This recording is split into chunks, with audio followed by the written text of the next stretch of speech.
અમરેલીના જાણીતા આગાહીકાર જયપ્રકાશ માઢકે ચોમાસાને લઈને આશાસ્પદ આગાહી વ્યક્ત કરી છે. તેમના જણાવ્યા અનુસાર ચોમાસું કેરળ બાદ કોંકણ અને દક્ષિણ મહારાષ્ટ્ર સુધી પહોંચી ગયું છે.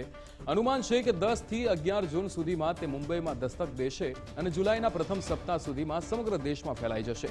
જૂન મહિનાના મધ્યમાં ખેડૂતો માટે વાવણી લાયક વરસાદની સ્થિતિ સર્જાઈ શકે છે. સાથે જ તેમણે ચેતવણી આપી છે કે આ વર્ષે પવનનું જોર વધુ રહેશે, જેના કારણે ક્યાંક આંધી, તોફાન અને વીજળી પડવાની ઘટનાઓ પણ બની શકે છે. સૌરાષ્ટ્ર સહિત સમગ્ર રાજ્યમાં સારો વરસાદ થવાની અપેક્ષા છે.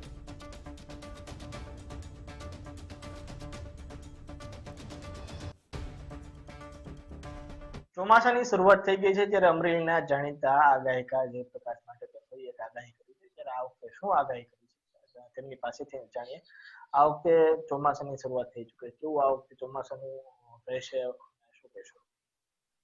ચોમાસું બહુ ઝડપથી આગળ વધી રહ્યું છે. કેરળમાં પહોંચી ગયું. આપણું જે મોસમ વિભાગ છે આઈએમડી એને જાહેરાત કરી કે ભાઈ 4 તારીખે કેરળમાં પહોંચ્યું, પણ એ પહેલા ત્યાં વરસાદ ચાલુ, એટલે બહુ મોડું તો કઈ થયું નથી, પણ એમના માપદંડો પ્રમાણે એમણે 4 તારીખે જાહેર કરી. એટલે બહુ ઝડપથી આગળ વધી રહ્યું છે.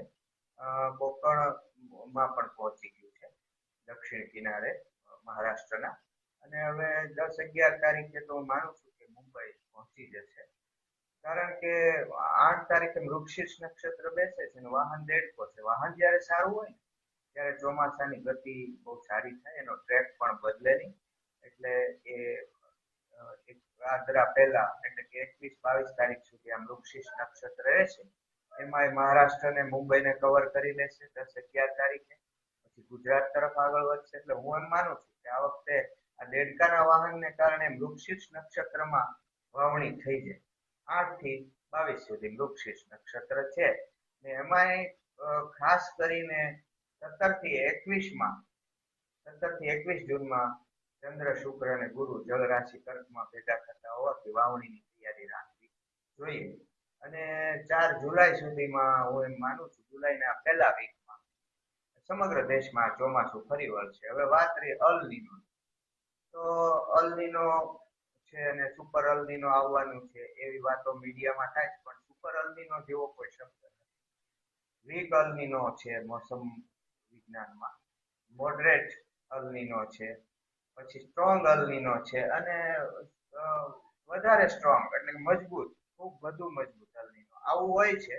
તો મજબૂત અલ નીનો થઈ શકે, કારણ કે પ્રશાંતનું તાપમાન 2 ડિગ્રી જેટલું થઈ જાય તો મજબૂત અલ નીનો થાય ખરો, પણ એ ઓગસ્ટ-સપ્ટેમ્બરમાં થાય. અને મારું તો એવું માનવું છે કે હિન્દ મહાસાગરમાં ઇન્ડિયન ઓશન ડાયપોલ થઈ જશે, એને લીધે અલ નીનો બહુ નડશે નહીં. અને અલ નીનો હશે તો પણ સૌરાષ્ટ્ર અને પશ્ચિમ રાજસ્થાનમાં સારું ચોમાસું થાય એવી શક્યતા છે. આપણે આશા રાખીએ કે હિન્દ મહાસાગરમાં હાલ જે ઇન્ડિયન ઓશન ડાયપોલ તટસ્થ છે એને બદલે પોઝિટિવ થવા માંડે, અને એને કારણે ઓગસ્ટમાં આવનારો જે અલ નીનો છે, ઓગસ્ટ-સપ્ટેમ્બરમાં જે અલ નીનોની ગણતરી થઈ રહી છે. આ હતા અમરેલીના જાણીતા જ્યોતિષ શાસ્ત્રી જયપ્રકાશ માઢક. તેમણે જણાવ્યું કે આ વર્ષનું ચોમાસું છે તે ખૂબ જ સારું રહેશે ને વાવણી લાયક વરસાદ છે, પરંતુ અમુક સમય માટે જે આંધી તોફાન પણ આવી શકે તેમ છે. ગુજરાત ફર્સ્ટ અમરેલી.